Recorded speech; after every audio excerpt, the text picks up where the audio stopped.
Over 400 data centers are operating or under construction in Texas today, consuming billions of gallons of water, threatening to double the state's energy demand, and few people are planning for what the future might hold. I'm Charles Blaine, and this is Texas Tomorrow.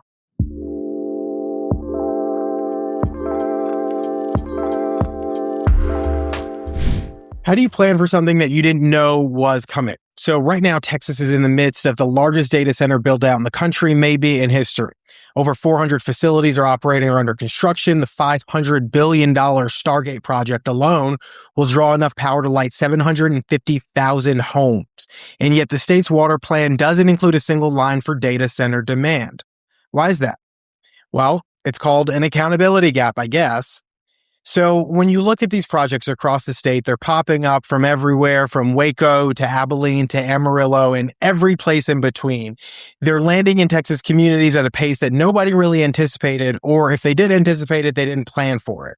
And they're promising big jobs and tax revenue, and they deliver enormous demands on two things, though. And that's two things Texas already is in short supply on, and that's water and electricity. So counties in Texas don't have zoning, and they can't say no to these, and cities have some power through land use and utility controls. But many are luring and courting these big data centers into their cities with tax breaks packages so large that no one can say no to them. And at the state level, well, there's a lot of conversations happening there and some budget riders that we'll get to towards the end of this video. But let's put some numbers on this. A report in January estimated that existing Texas data centers consume 25 billion gallons of water per year. By 2030, that number could explode to between 29 and 161 billion gallons. That's a huge range, 29 to 161 billion.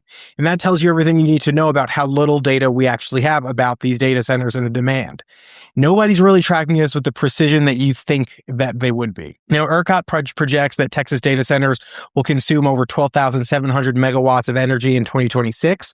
That number more than doubles by 2027. By 2031, they say the state grid will need more than double its 2024 capacity, primarily because of data centers. So they're growing, and they're growing fast, to say the least.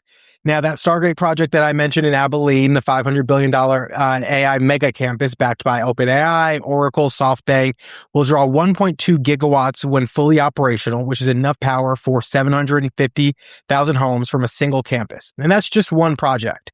Fermi America is planning an 18 million square foot facility near Amarillo with 11 gigawatts of capacity. A 50,000 acre data city is proposed near Laredo. Google just announced a $40 billion investment in Texas Panhandle data centers. They're just popping up everywhere there is space in Texas. And meanwhile, San Antonio data centers consumed 463 million gallons of water during a drought. Now, when a data center shows up, it promises economic development, like a lot of these projects that cities incentivize to come in. They say they're going to give a lot of jobs. Tax revenue's there, but the job ratio is pretty thin.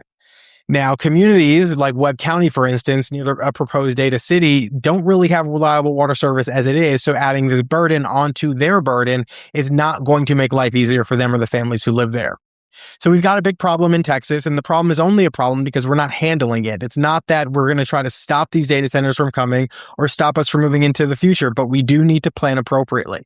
Texas is foregoing about $1 billion in potential tax revenue through these data center tax breaks and subsidies. So the state is planning to continue to track these facilities that consume massive public resources. So what's the plan for that? Minimal long-term employment's not really a solution to these long-term issues. The PUC announced it's going to do a study on this based on a budget rider from last session. It has become a campaign issue with the State Republican Executive Committee passing a resolution in regard to this. So there's a lot of conversation about it. So make sure you're paying attention to your city, your county. Find out what data center is operating near or maybe soon to be operating near, what incentives are being promised, and how it's going to impact you. Thanks for tuning in to this week's episode of Texas Tomorrow. Please like, share, comment. Let us know if there's something going on in your neighborhood that you'd like us to talk about.